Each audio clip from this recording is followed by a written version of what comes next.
Dakila at makapangyarihang Aba Yahowa, sa araw na ito kami po ay lubos na nagpapasalamat na naman sa inyo sa panibagong yugto ng buhay na pinagkaloob mo sa bawat isa sa amin, sa bawat mga nagsisikap mong mga lingkod na masunod ang inyong kalooban. At kami nagagalak, Ama, na sa araw na ito amin na namang may pagdidiwang ang isa sa mga appointed times na binigay mo sa inyong lipi, na isa sa mga tanda ng mga sumusunod sa inyo. Dakila at makapangyarihang Aba Yahowa, patuloy naming dinadalangin sa inyo ang kapayapaan, katiwasayan ng aming mga puso't diwa, anuman ang mga sitwasyon, pangyayari sa mga komunidad kung saan mo kami inilalagay. At panalangin ko rin sa inyo, Ama, anuman ang mga nagawa naming pagkakamali sa mga nakarang araw, ito man ay sadya o hindi nasasadya, humihingi kami ng kapatawaran sa inyo. Lalong-lalo na sa aming mga kapatiran, Ama, na muntik na o madalas na nakakalimot sa mga itinakda mong kapanahunan, at sa mga kapatiran namin noon, Ama, na mariing tinatanggap at tumatanggap sa kabutihan na pinagkaloob mo at ang panawagan mo sa pamamagitan ng isang individual. Ama, maraming salamat na patuloy mo kaming pinapatnubayan at binigyan ng mga pangangailangan namin, both in spiritual, both in material and physical. Maraming salamat din, Ama, na patuloy nyo kaming pinagbubuklod-buklod, kaming magkakapatid na nagsisikap na masunod ang inyong kalooban. At sa kapistahan ito, Ama, nawa po marami pang mga kaluluwa na mabubuksan, ang mga diwa na nahihimlay, kagaya ng sinasabi mo doon sa pinasulat mo kay Propeta Ezekiel. The dry bones will come to alive. And thank you so much, Heavenly Father, for your goodness and mercy to each and every one of us. Sa pagpapatuloy namin, Ama, sa aming pagsiselebrate sa kapistahan ito, nawa po ang banal na Espiritu ang siyang mangungusap sa bawat puso't diwa ng inyong mga lingkod. Sa iyo lamang ang lahat ng papuri at pagsamba at pasasalamat sa pangalan mong banal na siyang ipinagkaloob mo, ibinigay mo sa aming Messiah, Yahuwah. Iyada.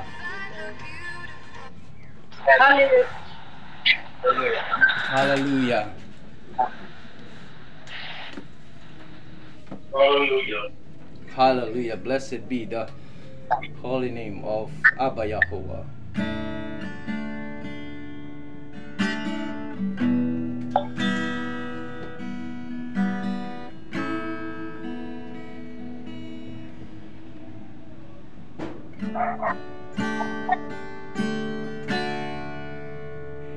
Narito, Aba, mga hinirang ng lingkod, higip sa pagsisikap na maging iyong buklod. sa kadiwa mong iro, lahat nawa'y mabusog. Sa salita mong utos, bawat isa ay susunod.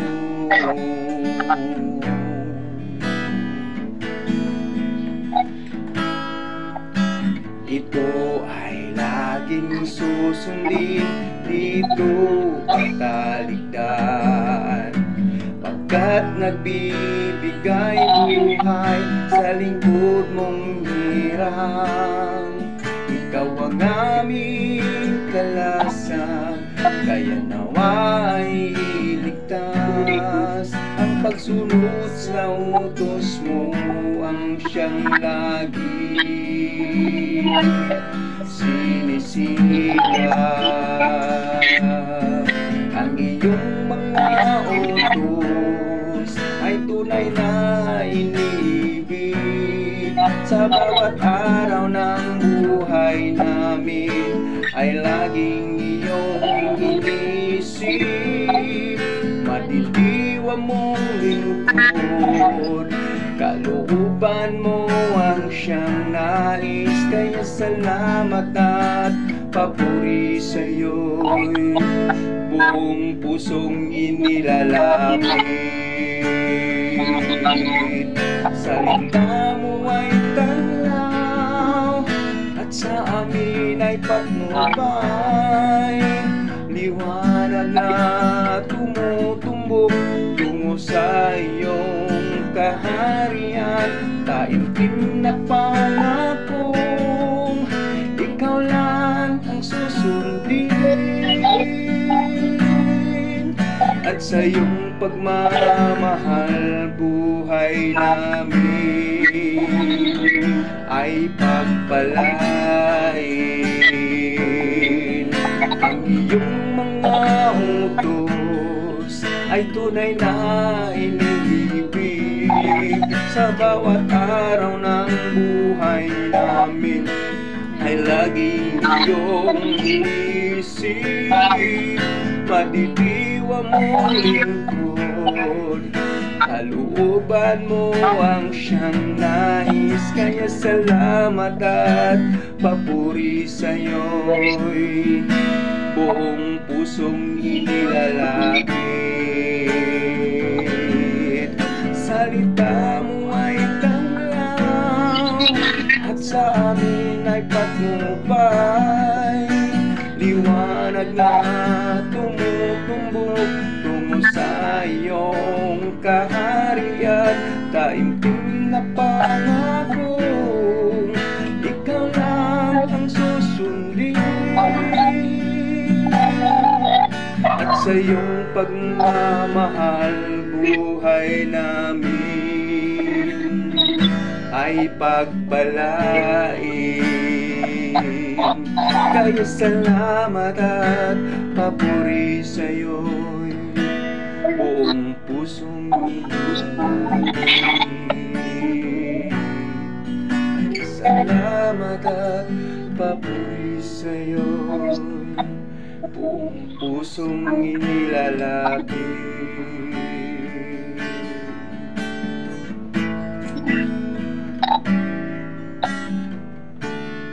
Pupurihin ka, Aba, ang aming alay ay pagsamba. Kaluwalhatian, buong karangalan, kapangyarihan mo'y walang katulad. Pupurihin ka, Aba, ang aming alay ay pagsamba. Kaluwalhatian, buong karangalan, kapangyarihan mo'y walang katulad. Ikaw ang tunay na alay, alahayam. Ika'y walang katulad, ika'y nag-iisa, ikaw lamang at wala nang iba. Sa'yo ang aming awit, dinggin ang aming tinig, isisigaw sa buong mundo, isisigaw sa buong mundo. Ang kadakilaan mo, pupurihin ka, Aba. Ang aming alay ay pagsamba, kaluwalhatian, buong karangalan, kapangyarihan mo'y walang katulad. Ikaw ang tunay na alahayam, ika'y walang katulad, ika'y nag-iisa, ikaw lamang at wala nang iba. Sa'yo ang aming awit, dinggin ang aming tinig, isisigaw sa buong mundo, isisigaw sa buong mundo, isisigaw sa buong mundo. Ang kadakilaan mo,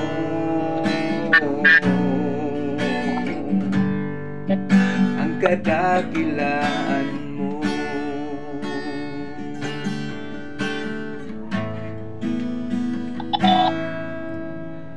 Pag-ibig mo'y dakila, bualahayam ko, walang makakatulad, kahit na nga sino.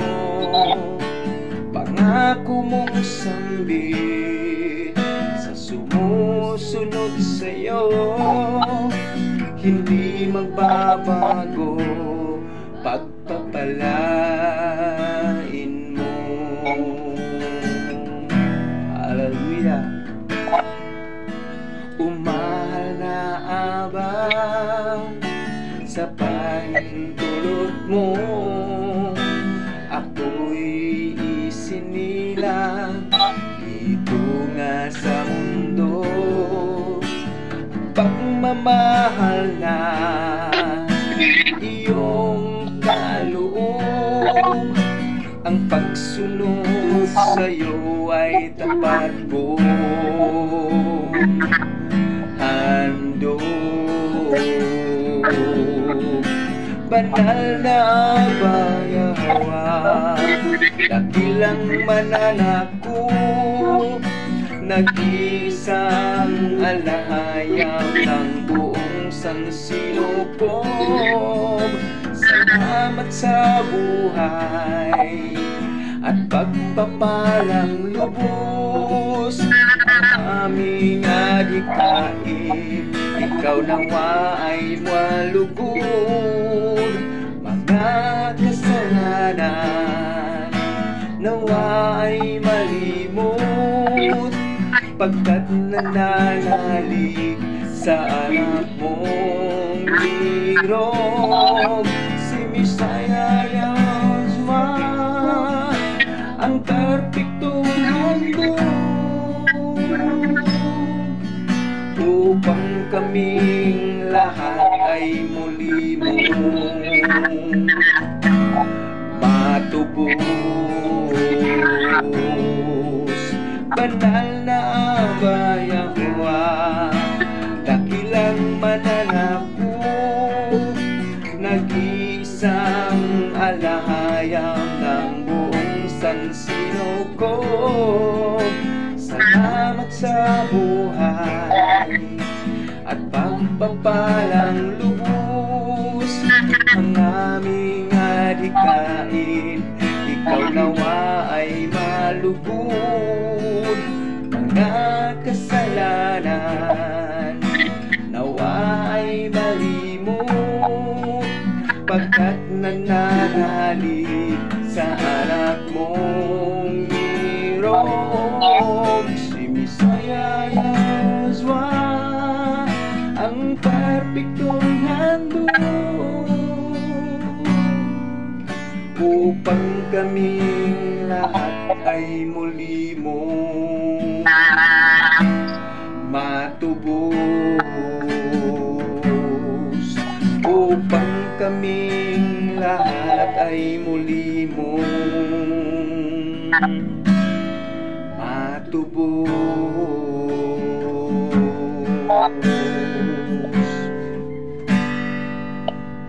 Hallelujah.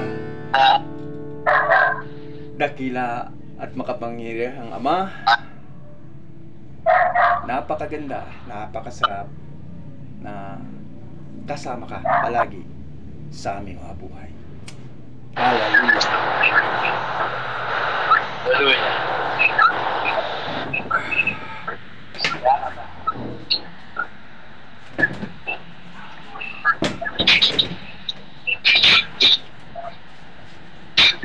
Hallelujah.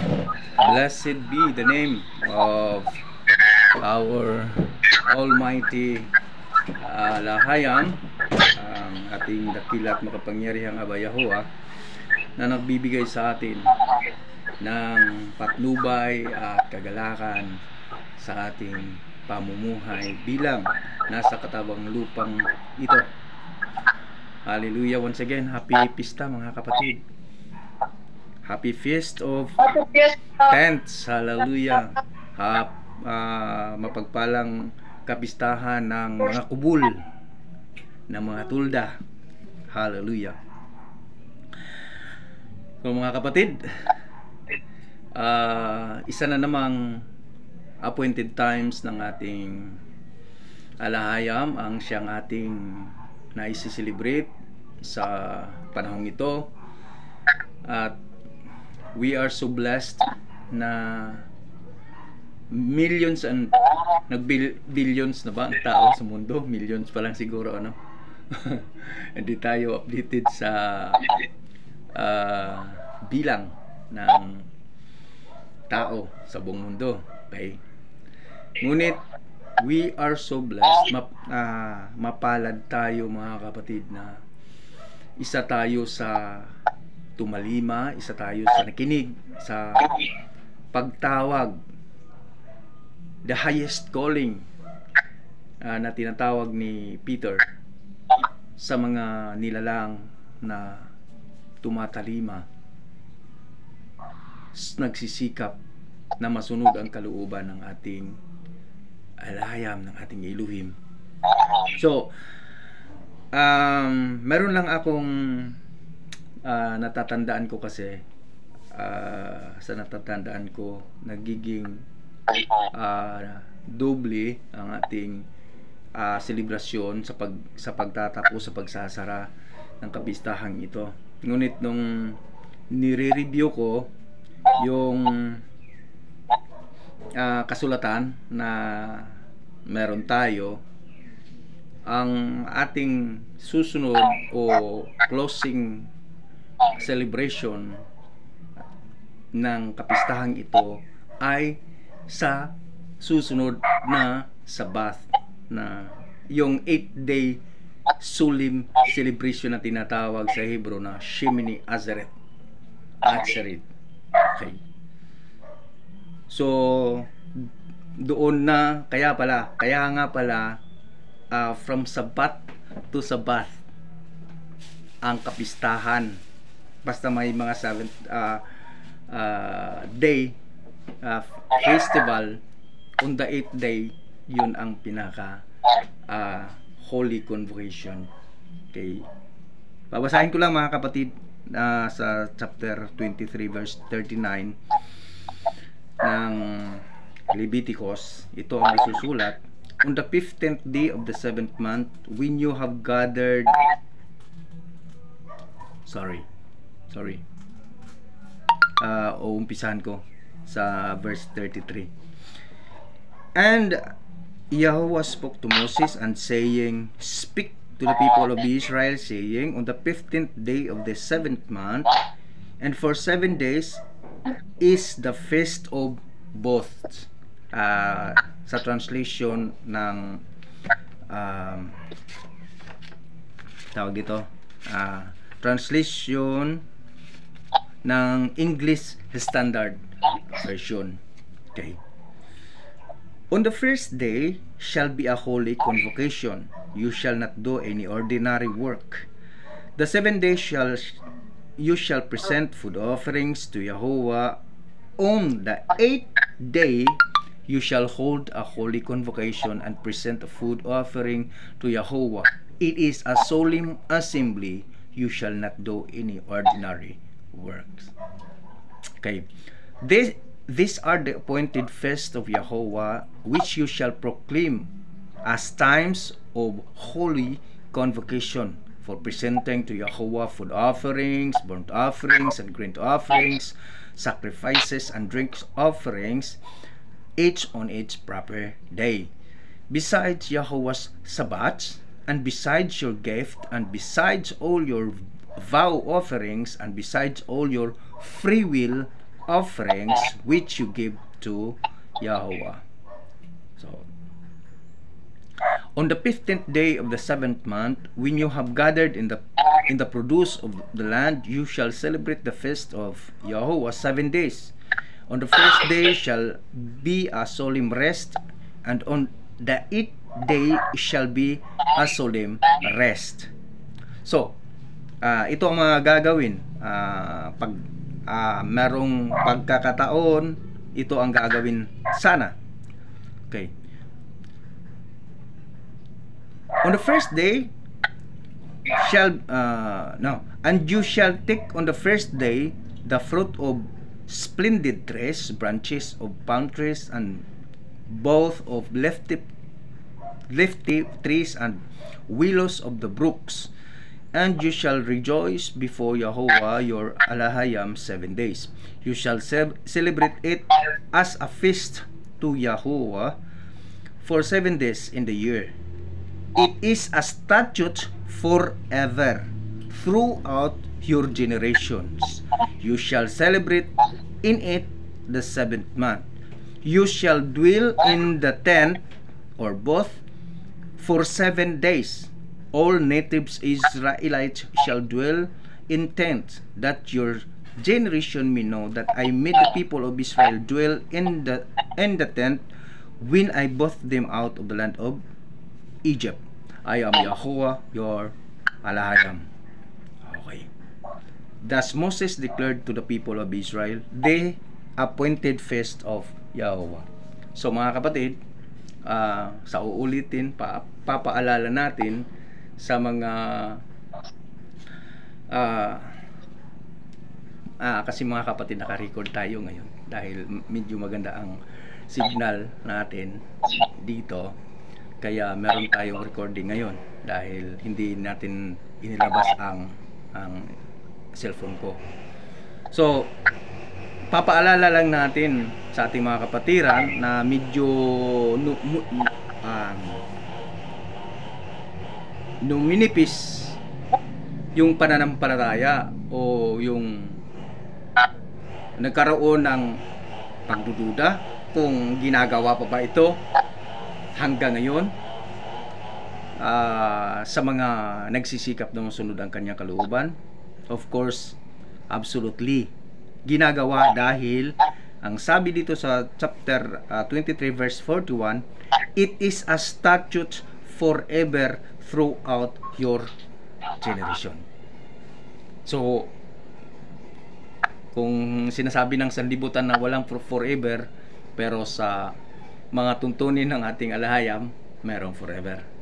Kaya tayo'y nagagalak na for so many people, millions of people around the world, isa tayo sa mga nag oobserba, nagse-celebrate, pinahahalagahan ang araw at mga araw na ito. Para sa akin, mga kapatid, it is a treasure for me. Sa sarili ko, mga kapatid, I take this as a treasure na natagpuan ko sa aking buhay, dahil nandito nakasulat sa tinatawag na banal na kasulatan, na although maraming bisis na nababasa ito, ngunit hindi ito na ipapamuhay. Hindi na ipapamuhay ng karamihan na tinatawag na mga mananampalataya. At ang karamihan na tumatawag na they are living in the truth, sinisipa ang mga kapistahan ito. Dahil daw ito ay hindi na applicable sa ating henerasyon ngayon. Sino ang may sabi? Pinagbabasihan nila ang sulat ni Apostle Paul na we are not under the law. But which the law? Paul has saying sa mga taga-Galasya, anong kautusan ang sinasabi ni Paul na we are not under the law? So yun ang nagiging misunderstanding ng karamihan, especially in Christianity. May mga nagsasabi pa ay yung mga nakakatikim ng pagtitipon natin ito, yung mga minsan ng nagtry na tumatalima sa ating sinusunod ngayon, mga kapatid, na humiwalay sa atin, dumidistansya sa atin, or hindi na natin kasama ngayon, na nagsasabing hindi nila naiintindihan ang mga ginagawa natin. Kung bakit? Siguro hindi naiintindihan nila dahil hindi nila siniseryoso ang paggawa ng ito at ang pagbabasa, pagre-review ng pagbabasa ng kasulatan. Si Kuya Odi nga na hindi nagbabasa yan ng kasulatan noon pa man. Ngayon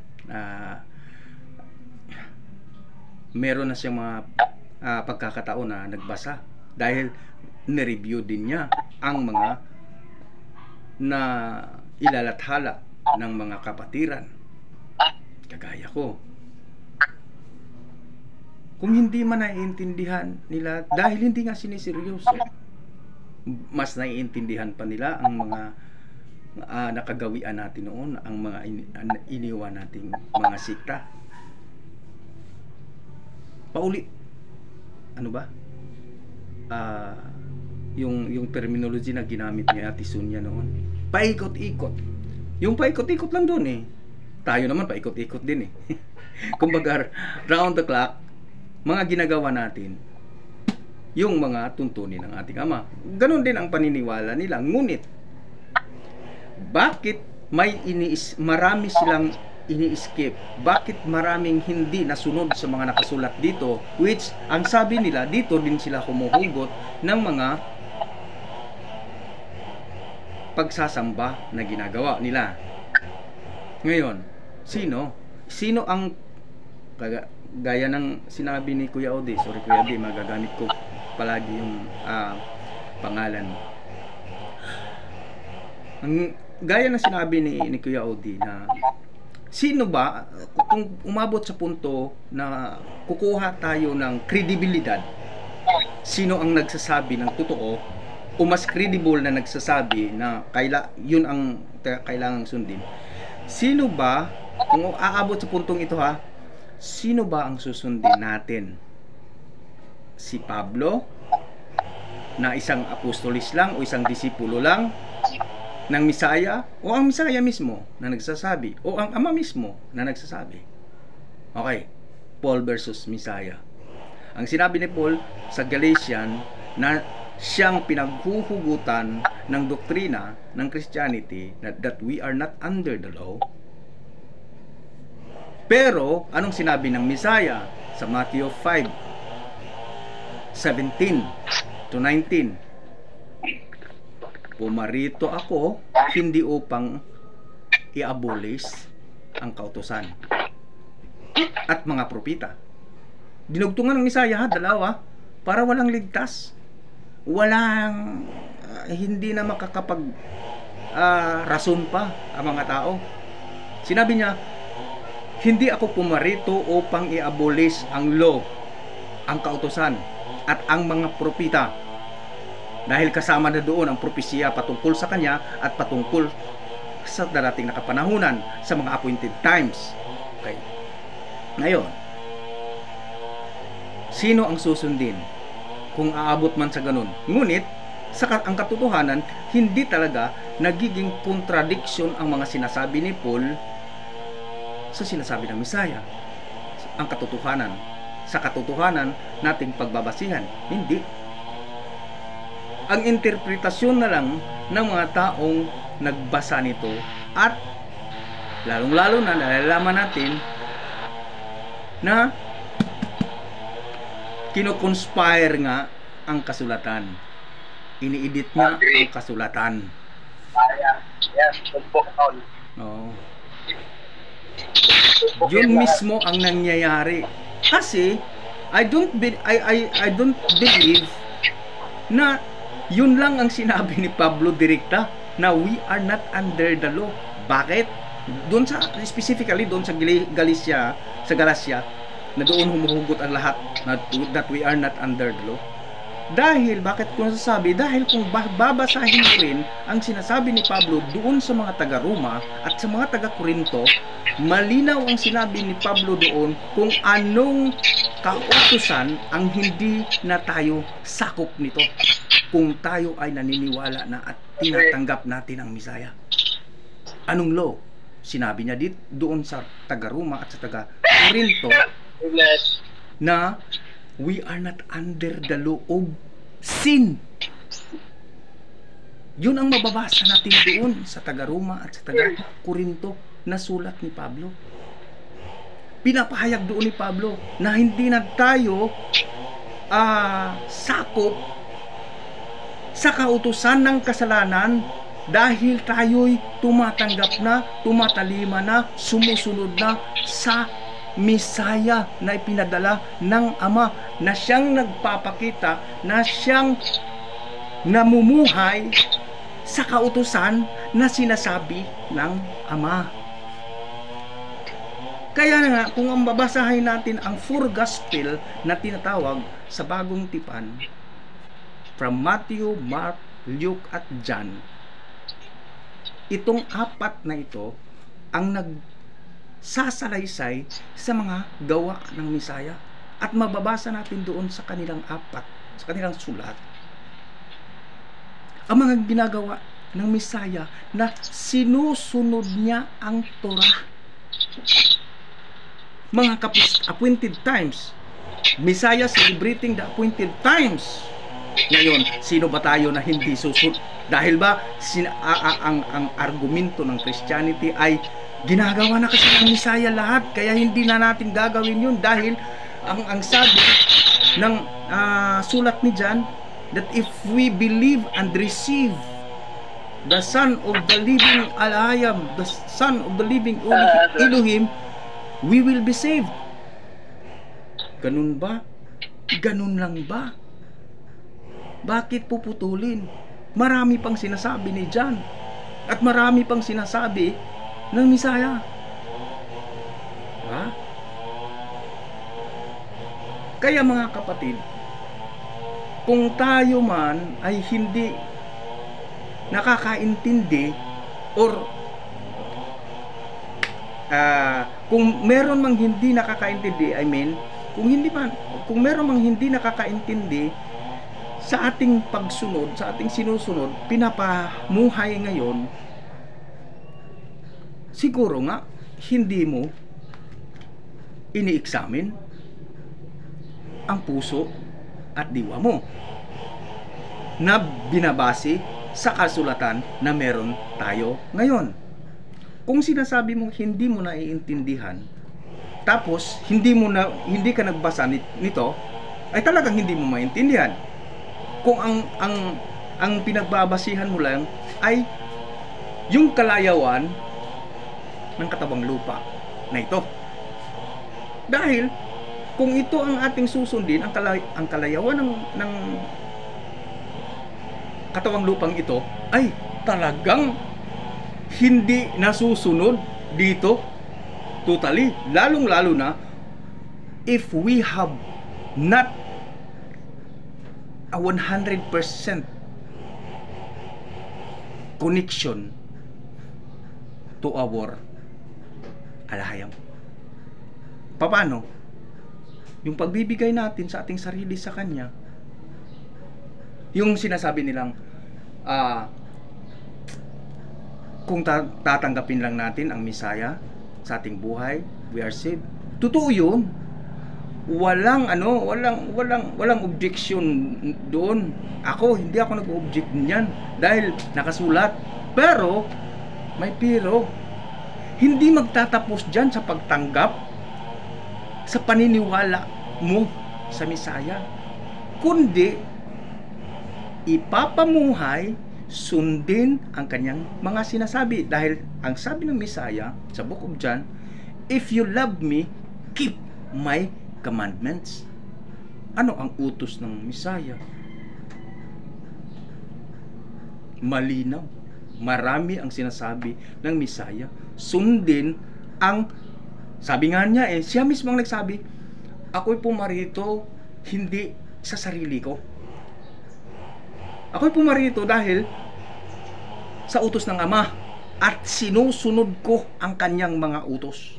Ngayon, ibig bang sabihin ang kautusan na binigay ng Ama doon sa ating mga ancestors, hindi din yun ang sinusunod ng Misaya? Yun ang pag-isipan natin, mga kapatid.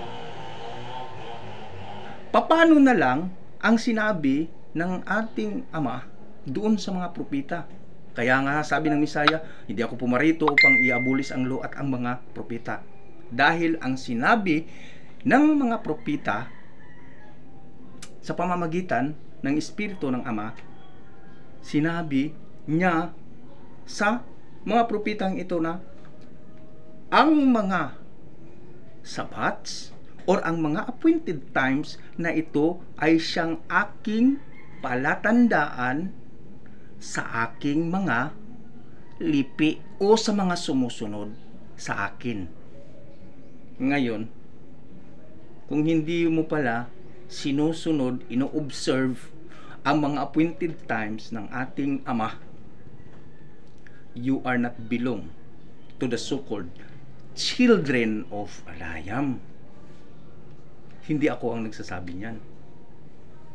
Originally, ang Ama, dahil yan ang nakasulat sa kasulatan.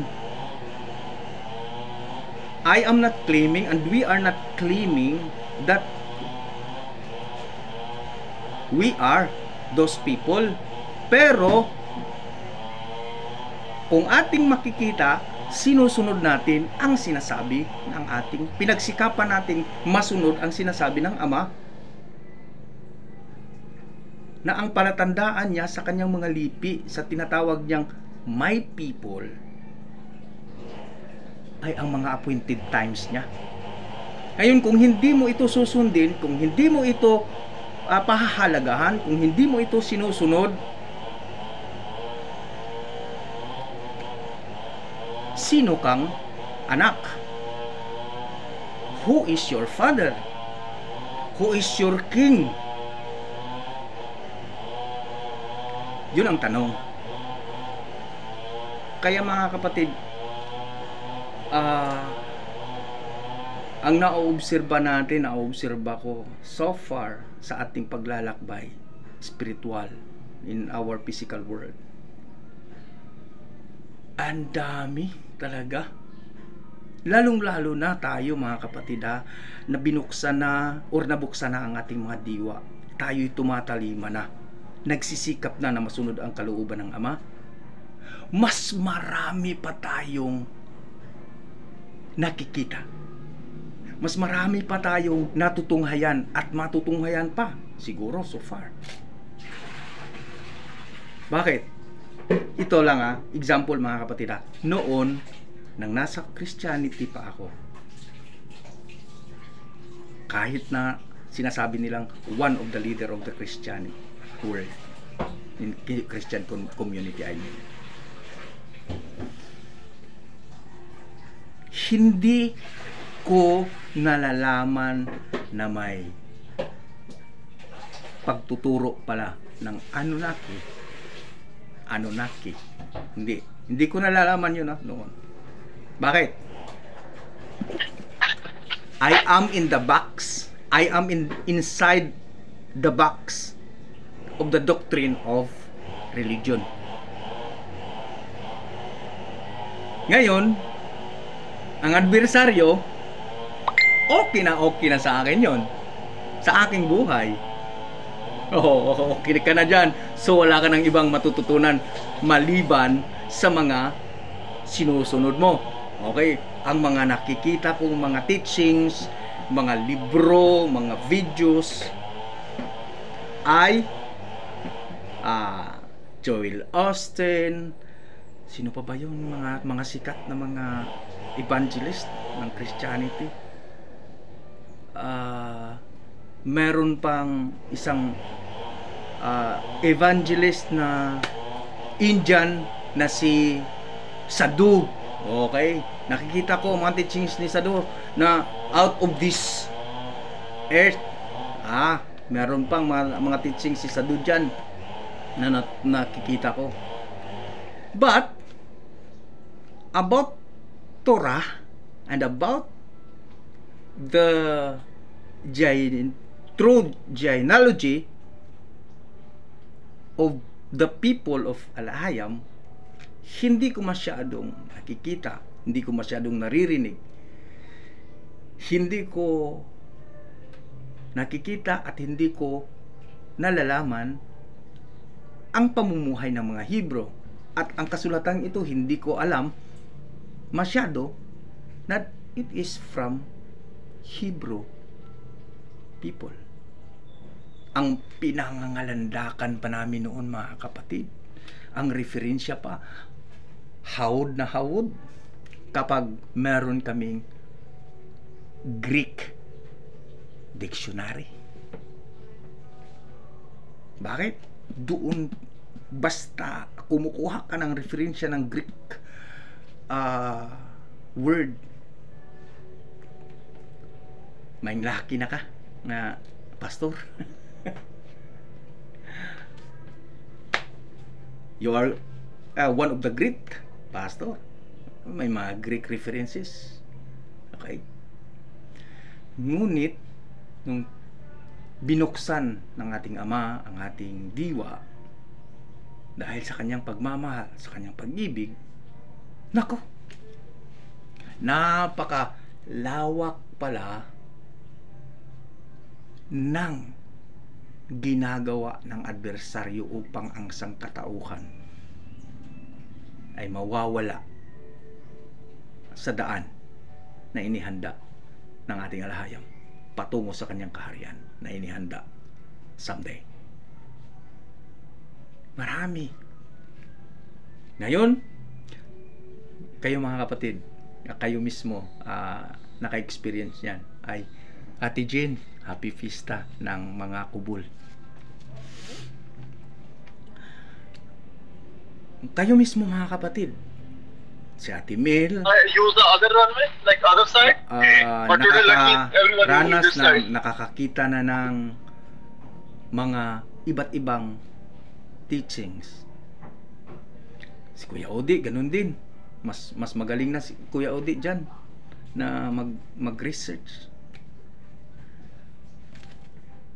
Lahat kikita na natin na may teachings pala ng Anunnaki, na ibang kasulatan pala na sinasabi na history ng mundo, history ng sangkatauhan, o di ba? Meron na. Ngunit, mga kapatid, kung ang sinasabi ng Misaya ang ating susundin, na sinasabi niya, if you will build a house or a home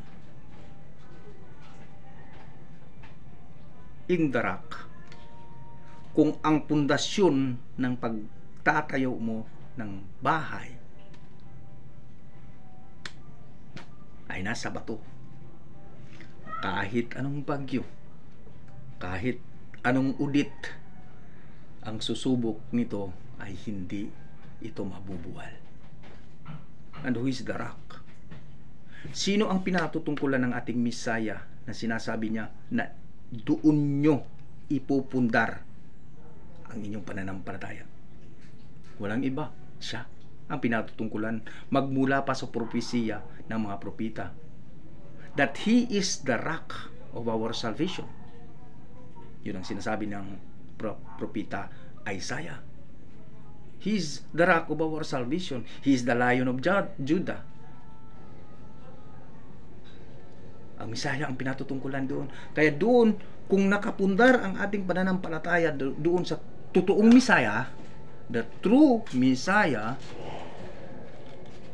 hindi tayo matitinag. Hindi tayo madadala sa mga argumento. Hindi tayo madadala sa mga may mga kinukuha pang referensya ng mga so-called scientific evidences,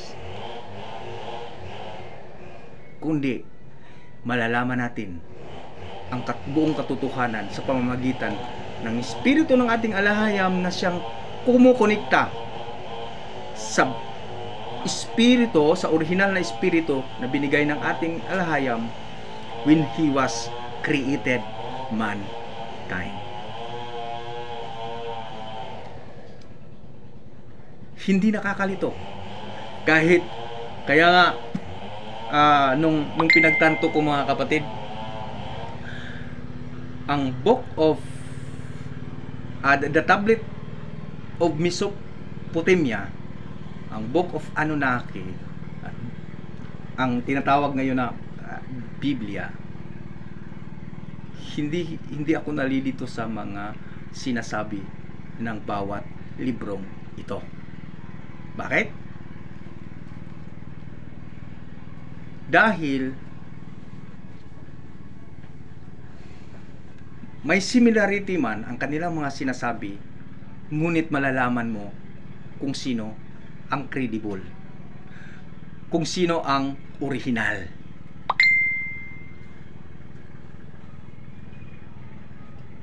Kung ang ating pananampalataya ay naipundar doon sa bato ng ating kaligtasan. Sinasabi nila ay mas nauna, mas luma ang Sumerian tablet. Mas luma kaysa kasulatan ng Biblia, dahil ito'y natutuklasan nung AD na ito, BCE na ito. Ang Biblia nasusulat sa lately na lang ay hindi ako mag-aargumento diyan, hindi ako mag-object niyan kung sino ang mas luma, ang sinusulatan o pagkasulat. Bakit? Talaga naman, ako'y naniniwala na mas ancient ang Sumerian tablet kaysa mga scrolls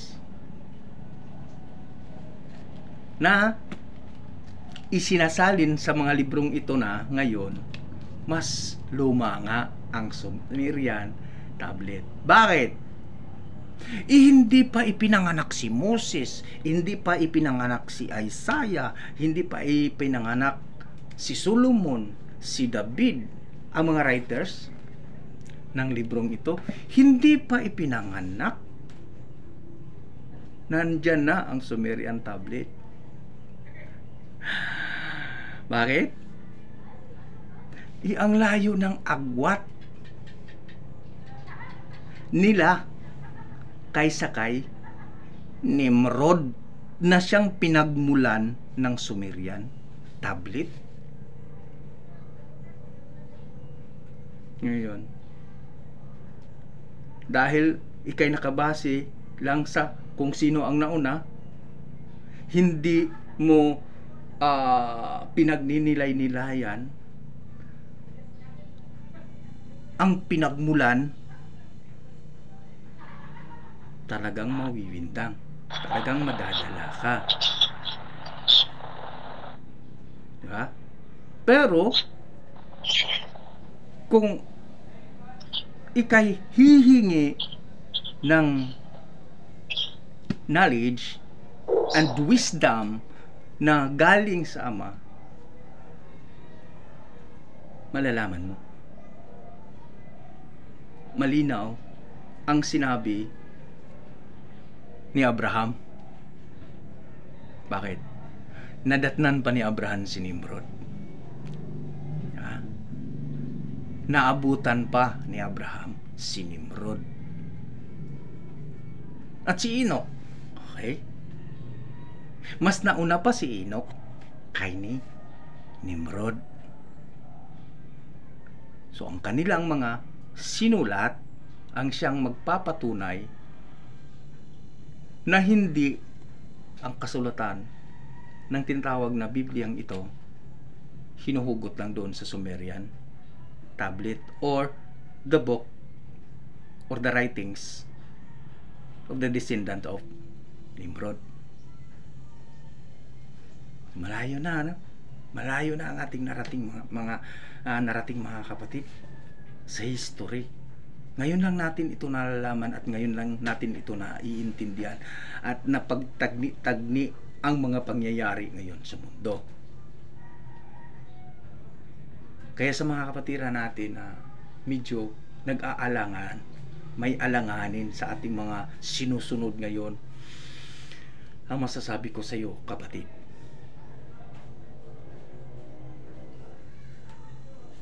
make it serious.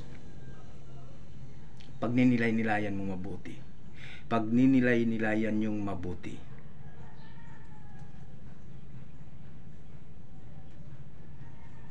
kung ang Torah ba, kung ang lumang tipan ba ay inabolish pagdating ng Misaya. Kung ang Torah ba ay ginawa na ng Misaya kaya hindi na natin kailangan gawin ito, bigyan nyo ako ng konkretong ebidensya na ang Misaya ang nagsasabi na hindi na gagawin ng kanyang mga tagasunod o ang mga nanampalataya sa kanya ang kanyang mga ginagawa sa Torah.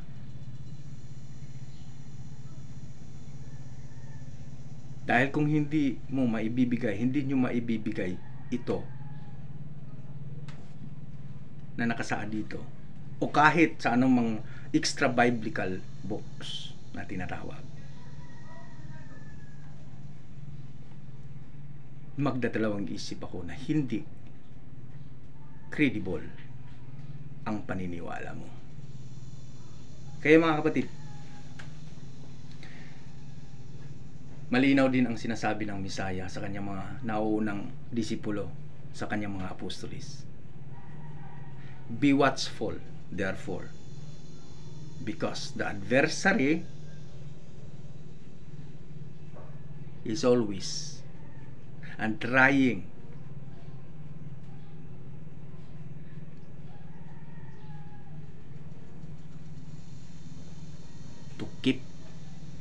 you away from the true faith sa ating mga pananampalataya, sa ating pananampalataya sa ating Ama. Kaya sabi ni Pedro, watch therefore, for the adversary, the devil,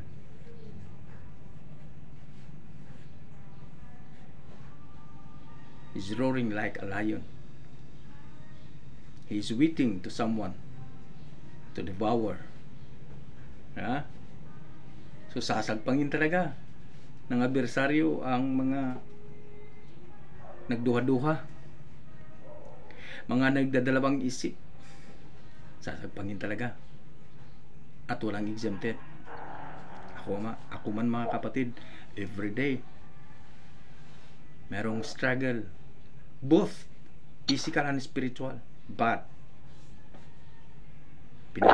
ang pinanghahawakan natin dito mga kapatid ay ang pangako ng ating alahayam. Be strong in alahayam.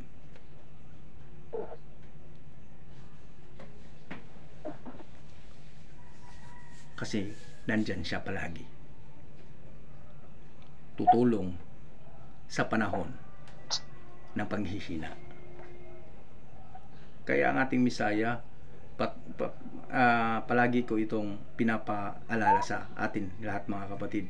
Kaya ang Misaya nagsasabi na, sabi niya, kung kayo'y nabibigatan, kung kayo'y napanghinaan ng loob, pumarito kayo. Yun ang sabi ng Misaya. Pumarito kayo sa akin at pagpapahingahin ko kayo. For my yoke is light. Yun ang sabi niya. Magaan lang ang kanyang papapasan sa atin. Dahil bakit? Sabi niya, I will do the rest. kung sa awitin pa ng Footprints on the Sun, oy, nagrereklamo ang tao, iniwan mo na yata ako, aking tagapagligtas, iniwan mo na yata ako, dahil ang nakikita kong mga yapak na nasa buhangin ay para na lang sa iisang tao. Anong sabi ng alahayam? Hindi kita iniwan. Kailanman hindi kita iniwan. Dahil yun ang pangako ng Ama eh. I will never leave you nor forsake you, sa mga taong nagsisikap na makasunod sa kanyang kalooban. Sabi nga doon, hindi kita iniwan. Yung nakikita mong yapak na nag-iisa na lang, hindi yan sa'yo. Sa akin yan. Dahil kinakanlong na kita. Dahil hindi mo na kaya eh. Di ba? Hallelujah.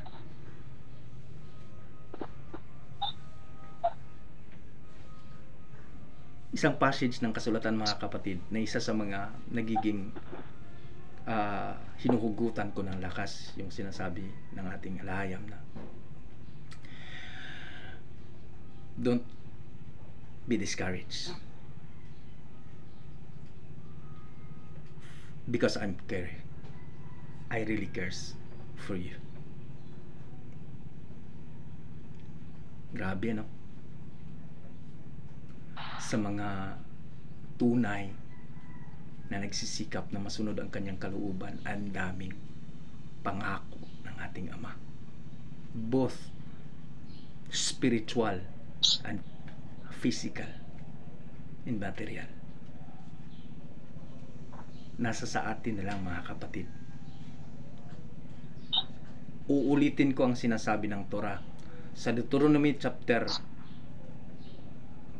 28 verse 1 and 2. Ito ang nasusulat mga kapatid. Malinaw na malinaw ito kahit sa bagong tipan. Pinapatunayan ng Misaya ito. Ang sabi niya dito, Deuteronomy chapter 28 verse 1 and 2. And if you faithfully obey the voice of Yahuwah your Elohim, being careful to do all his commandments, and that I command you today, Yahuwah your Elohim will set you high above all nations of the earth, and all these blessings shall come upon you and overtake you if you obey the voice of Yahuwah. Malinaw mga kapatid ang pangako ng ating Elohim. Although these sayings na sinasabi ng ating Ama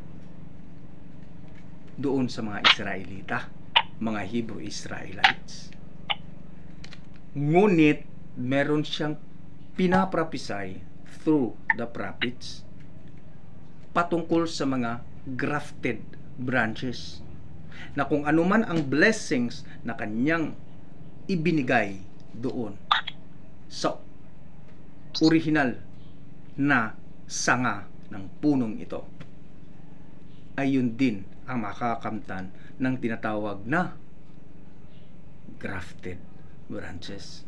Kahit na tayo'y mga grafted lang, sige nga, sasabihin natin tayo, hindi tayo magkiklaim na we are descendants of the Hebrew Israelites, although hindi natin alam biologically, physically.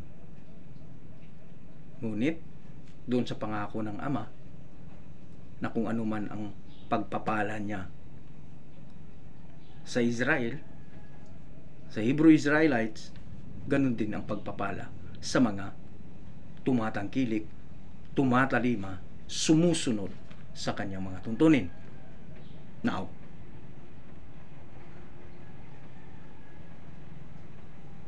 unfaithful ba ang ating Elohim? Hindi. Ang tao unfaithful ba? Yes. Palagi. Almost of the time. But our Elohim, all the time, He is faithful. Kaya, ang kanyang pangako makakamtan ng bawat isa na sumasampalataya sa kanya kung susundin ang sinasabi niya. If you faithfully, are we faithful to obey His words, His voice, and being carefully doing His commandments, then the blessings will come to each and every one. Kung hindi man agad-agad, kung hindi man lahat makakamtan kaagad, hindi pa natin napiperfect siguro. Or, we are in the process pa lamang. Kaya kailangan, ito ang gagawin natin. Yung sinasabi palagi ng ating isang elder, na kailangan nating magbata. Kailangang steadfast. Yun ang sinasabi ni Prophet David. Must be steadfast. The children of Elohim must be steadfast. Paulit-ulit yan na sinasabi ni Psalmist David. Kaya mga kapatid, sa araw na ito, sa kapistahang ito,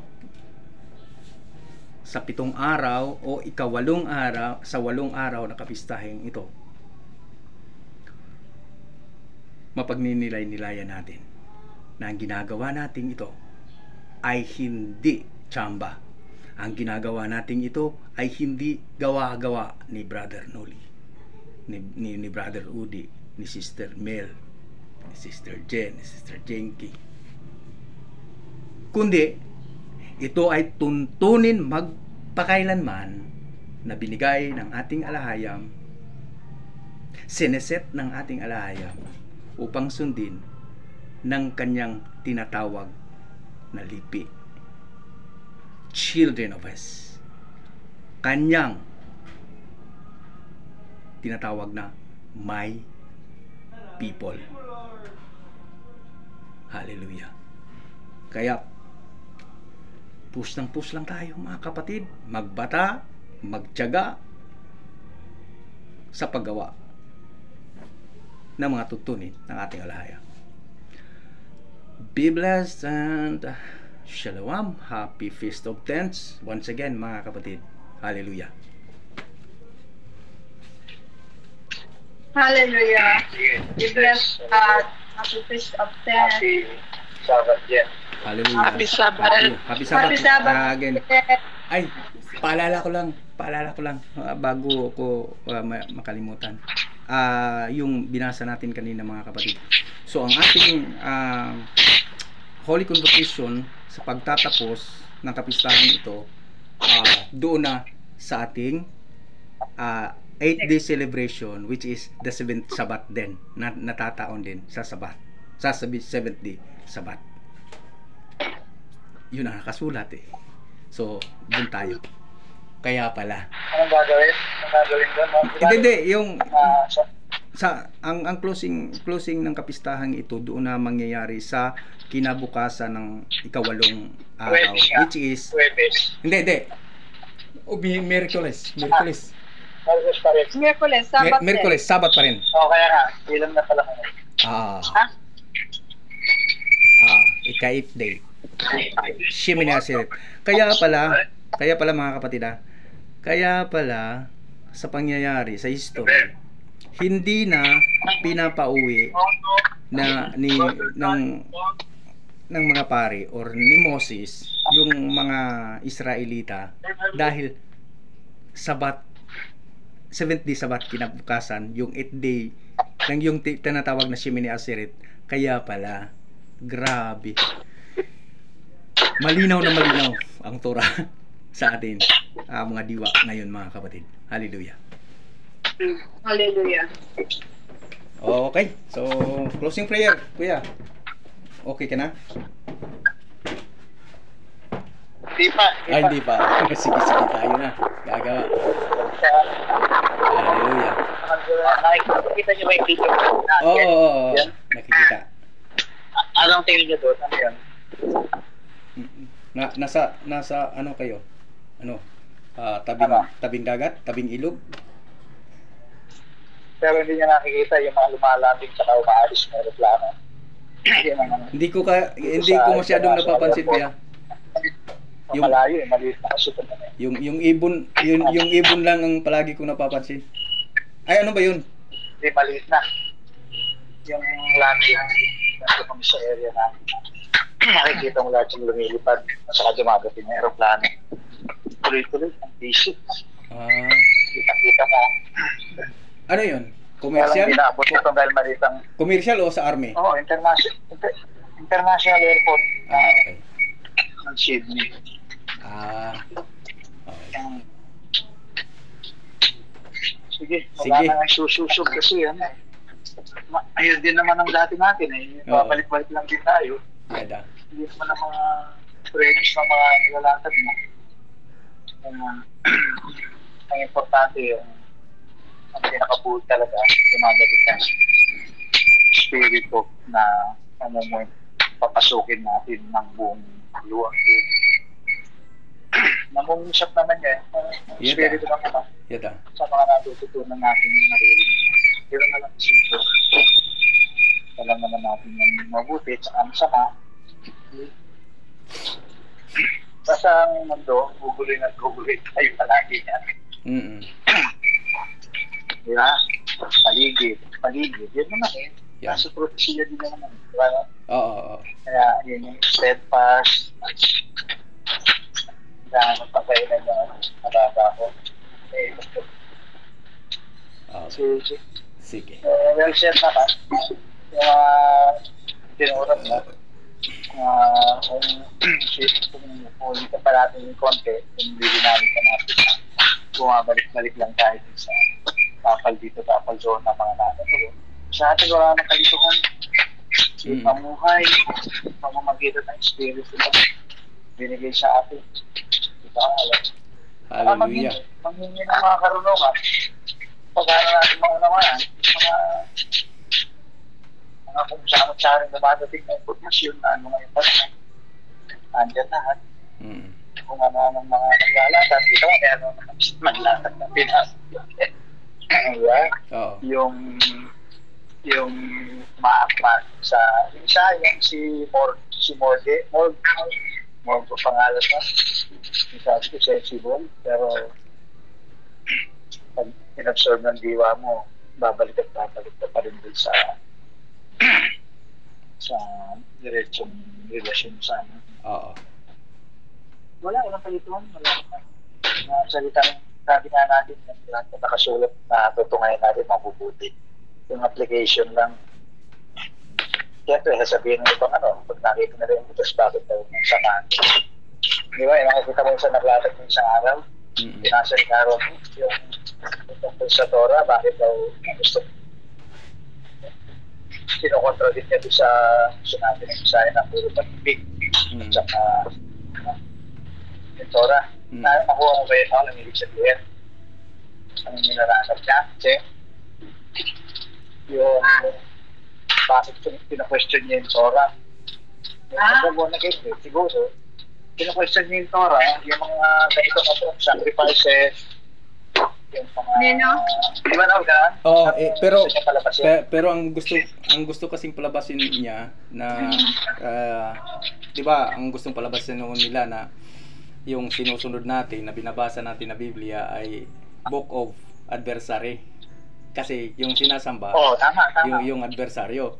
Dahil sa mga pinapagawa daw na mga blood offering, sacrificial offering, yung mga ganun. Bakit parang ano ba?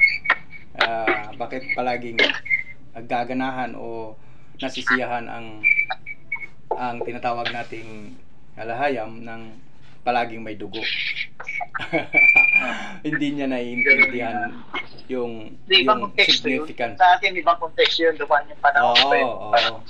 At saka, kasi hindi niya dapat siniclude si Adam doon sa area ng gano'n. Hindi yung maliwanag, hindi nila nakikita yun. Kasi nga, meron ang unang creation na sabihin natin, nagkakamali siya, o kaya sa bigli-bigli ng privilege sa tao, naging palalo ang tao. Palalo naman talaga tao. By nature, tao palalo. Kaya, natiwado rin dahil sa kung gusto nyo simple, tigil yung mga account na ginawa ng Isaiah. Nandiyan lahat. Di ba? Siguro yan. Sige, nakikita naman. Sige. Sige, kuya. Yes. Hallelujah. Tayo'y manalangin sa ating pagtatapos, mga kapatid. Ama namin napakabait, mahabagin, Abay Yahuwah, kami po ay lubos na nagpapasalamat sa inyo sa pinagkaloob mong oras na kami nagkakatipon-tipon sa platform na ito. Nawa po ay patuloy nyo kaming pagbubuklurin sa inyong pag-ibig sa iisang espiritu, ang iyong banal na espiritu. At nawa po ay bawat isa na pinagkalooban mo, anumang endeavor na pinapahintulot mo, ay magagampanan ng bawat isa ng matiwasay, maayos, at ang iyong pangako sa bawat isa na sumusunod sa inyo ay makakamtan ng inyong mga lingkod. Ang lahat ng papuri, pagsamba at pasasalamat para lamang sa inyo, aming Ama. Ito'y aming dinadalangin, pinapasalamatan, sinasamo sa pamagitan ng banal mong pangalan na siyang ibinigay mo rin sa aming Messiah, Yahuwah. Hallelujah. Yada. Hallelujah. Hallelujah. Okay. So, happy feast Kuya Gerd. Nandun sa ano.